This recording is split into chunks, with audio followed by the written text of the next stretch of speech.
Okay, we are back home before the event ended. Let me show you who we have visiting. This is our neighbor's pig, Lily. And the chickens are out. By the way, since last video, we had a fox scale our 6-foot chicken run in the middle of the night, go in the run and eat Luigi. So we are down to 3 chickens. And that just is a good representation of how this market went today. So I am going to break down Market 2, Bust Market. And it's not going to take me long, but that's okay. So I think this is going to be a 2-in-1 video. This is going to be a market recap, and it's going to be so short that I am also going to be able to talk about a few of the new things that I added to my stand that I didn't have there last time. This is not going to be a 35-minute long video. At least I don't think it will be. I certainly didn't sell enough to warrant a 35-minute video. Before I go back and give you the market vlog footage, I was going to show you a few things that were new to my booth. If you want to see like my full inventory for my booth, I went through everything in my first video, my first market recap video. I'm just going to show you a couple new things that were not there last time. The first one isn't a completely new thing, but I did shove one of my pickles in this jar. It's like a... have you ever seen Tommy Boy when Chris Farley sings "Fat Guy in Little Coat"? That is kind of what I think. My giant pickle crammed into this pickle jar. I need to go get a bigger pickle jar.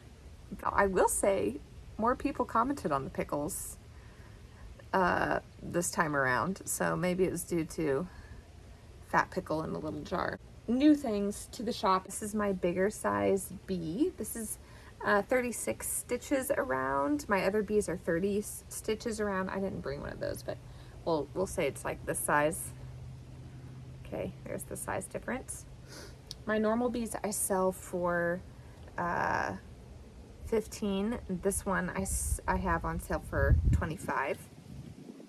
He's got the bigger eyes. I added blush to him. Anyway, had him. And then I also, in the bee category, have this booby.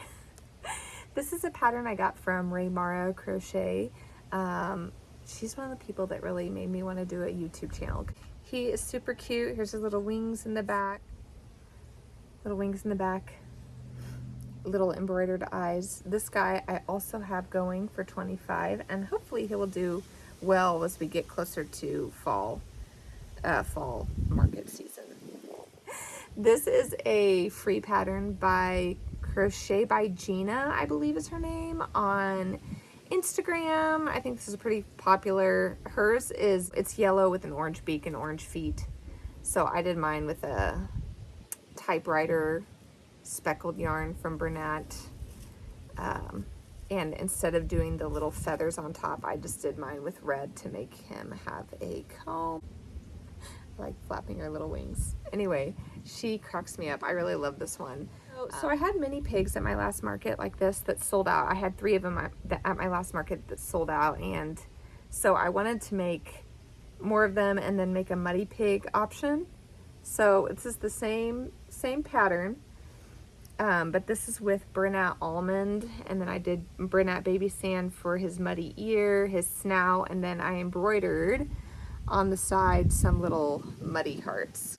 And in this one, I bumped the price up $1 to $13 because they're about the same size as my sitting cats, which are also $13.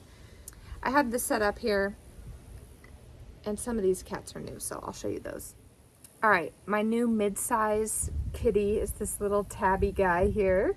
Gave him some stripes on his back and on his tail. This guy was $18 along with him that did not sell last market. So I had these 2, and then for the bigger Loaf cats, I made this little Siamese Loaf cat. He's got blue sparkle eyes, a black nose and white whiskers, and he's got the little brown feet and tail. So little Siamese Loaf cat. And then I don't know my cat breeds very well, but then I just did this gray and white Loaf cat with the white tip on his tail, gray feet, and some lots of color changing patches around the eyes. His ears are 2 stitches too far apart. They should be in right here, but you know, that's okay. And I had an all black Loaf kitty, so he was in there too. These were all $25 because they are the larger size, same size as the $25 B, that same stitch count. Those were all the new items that I did not have at my first market. Let me now show you the vlog footage that I took during the day.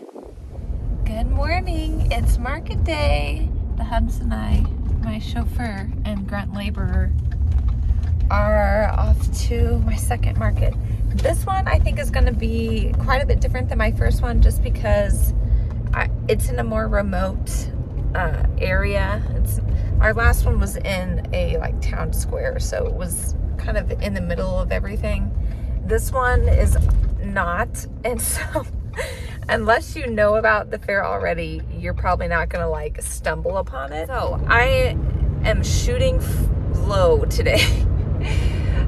Booth fee is $40, but I think my overall goal that I'm shooting for is just 100. I hope I do more than that, but I'm gonna be outside. It's not gonna be too hot today. I think it'll be similar to last time, but there's an indoor part of the fair as well, and I feel like people, if they come, especially later on during the day, would rather shop in air conditioning, because who wouldn't want to do that? But we will see. I'm going to try to get more footage of like my setup and what my stand looks like. We'll see. Okay, here's the stand setup. Start here with my veggie basket. I have my pricing for those. I squeezed 1 pickle in this pickle jar. It's a tight fit. A bigger bee, some of my bigger things. This is kind of an unorganized mess here, but I didn't know how to display all this, but he's new. Chicken snuggling. My pigs, sheep, possums. Flip the fish. Oh, his sign keeps flipping here. Oh, absolutely. Anytime. See if we can.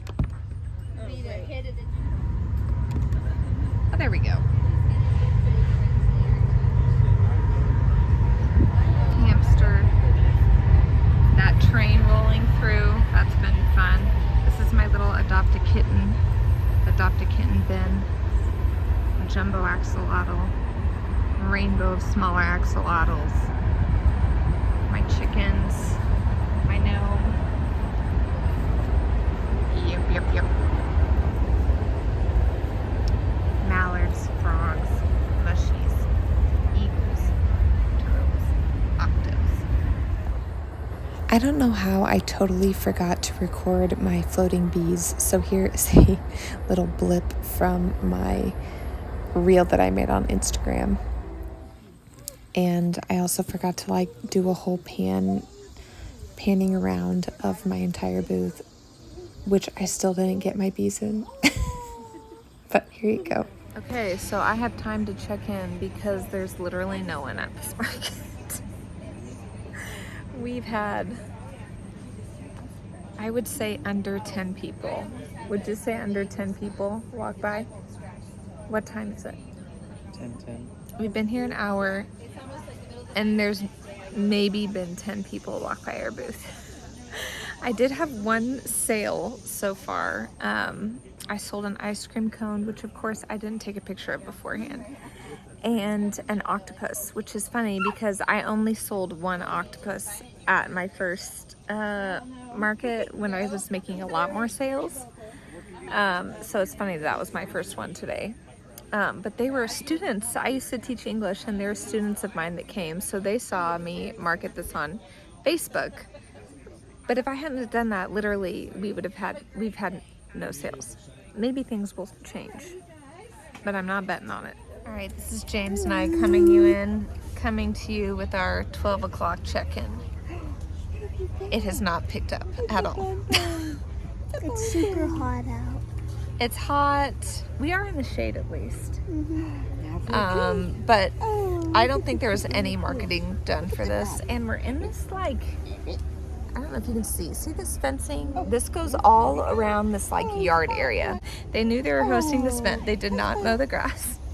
There's bugs everywhere, and there's no signs for anyone to know, like, where to go to even come to this.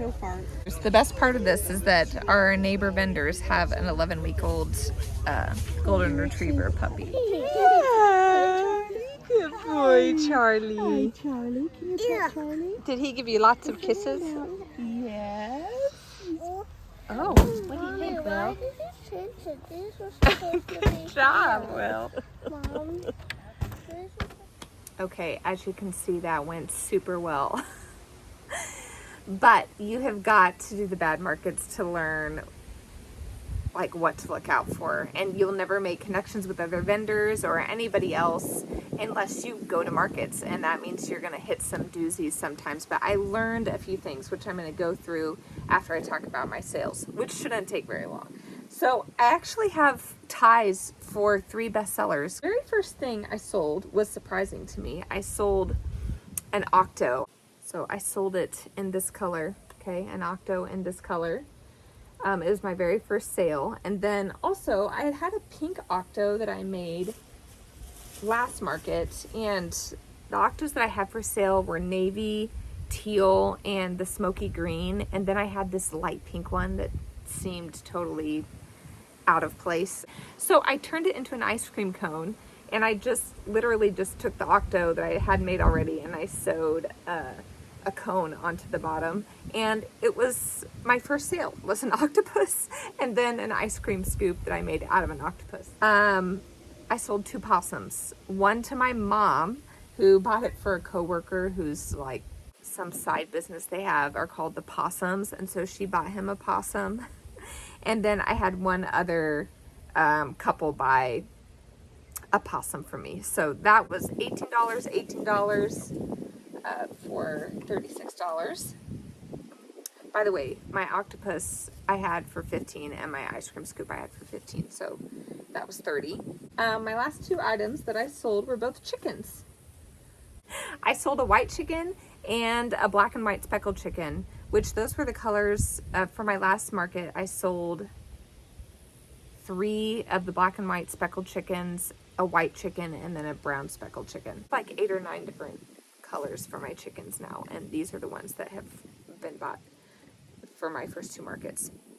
And that's it. So these are 12 each. So my total sales for the day between the 2 possums, the 2 chickens, and the 2 octopus, 1 octopus turned ice cream scoop, was $70. But I had a $40 booth fee, so I at least made the booth fee back and made another $30 in profit. However, and this is something I wanted to include on my last market's my last market video that I didn't, was my expenses for materials. I spent $130. 60 of that was in bulk $20 polyfill, so I'm not going to have to buy polyfill for a long time. I spent $60 to get 6 skeins of yarn, and I spent $13 buying crochet patterns. So $133 was my expenses before this market. Total profit at the market was $30. So that did not cover my supply expenses. I'm still $100 in the hole. So I have another market in 2 weeks, and hopefully that will make up for my in the red spending. The good news is I won't have to buy a bunch more supplies because I already have all my inventory made basically, but I did go yard shopping today. Okay guys, this video just keeps getting longer even though it's supposed to be just a really quick market recap. So I'm going to try to finish up by doing my takeaways really quickly. I've moved inside because it was windy and hot outside. I've been interrupted about 45 times making this video. Either by the sun changing and being in weird lighting position, or my children coming in here because my baby's been in the toilet or something. Anyway, okay, so my first red flag is is your event coordinator a poor communicator, or are they very responsive and professional? So for example, I was so surprised when I booked my first market. My first and second market were actually through the same event coordinator.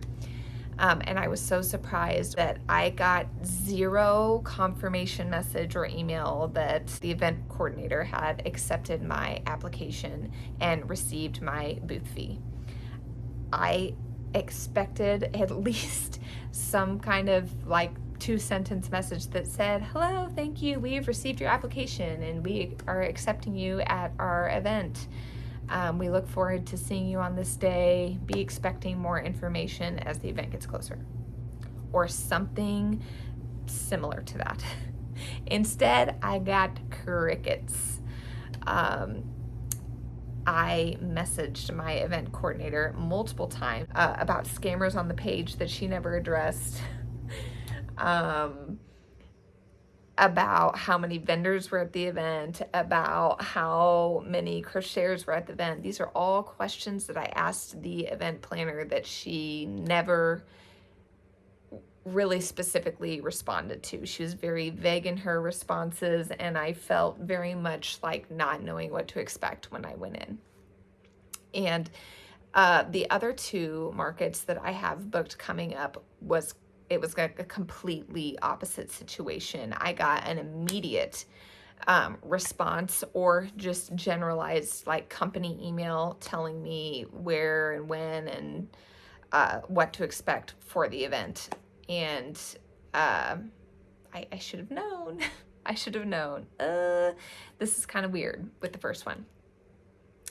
My second red flag is kind of 2. So take this as kind of 2 red flags together. Does the event have poor response on the event page on social media?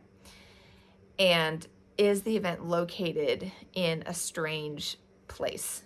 Okay, so my first market had over 1,000 people interested on the Facebook page.